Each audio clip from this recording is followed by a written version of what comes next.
We have brand new details in the accidental shooting on the set of Alec Baldwin's latest film, Rust.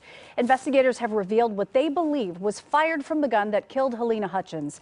CBS 2's Tina Patel is joining us in studio with the latest. Tina. Well, Suzanne, even though all signs point to it being a live bullet, the sheriff was careful, simply calling this a lead projectile that is now being analyzed.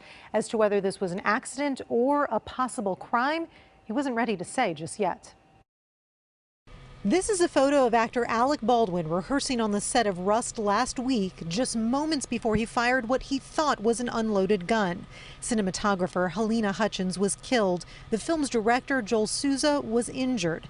The Santa Fe sheriff says investigators now have the Colt .45 revolver that Baldwin used, as well as a spent shell casing. The actual lead projectile that was fired has been recovered from the shoulder of Mr. Souza. The projectile was recovered by medical personnel where he was being treated and turned over to the sheriff's office as evidence. In addition to the lead projectile, the sheriff's department has also recovered more than 500 rounds of ammunition from the set. The sheriff described them as a mix of blanks, dummy rounds, and live rounds. According to the entertainment site The Wrap, some crew members had been taking weapons from the set in their off time and using them for target practice out in the New Mexico desert. Investigators say they are looking into those reports and trying to determine if there was any criminal negligence. But they say it's too early to say whether anyone will face charges. The facts and evidence and law support charges, then I will initiate prosecution at that time. I am a prosecutor that was elected in part because I do not make rash decisions and I do not rush to judgment.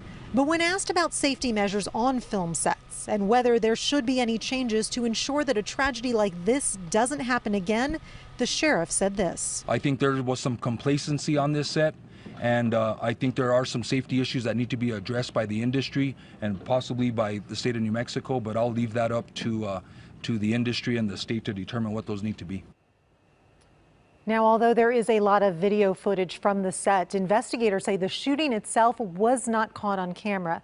They say they are still interviewing everyone who was involved and do not have a timeline on how long this full investigation might take. That's something we're going to be following closely, Tina. Absolutely. Thank you.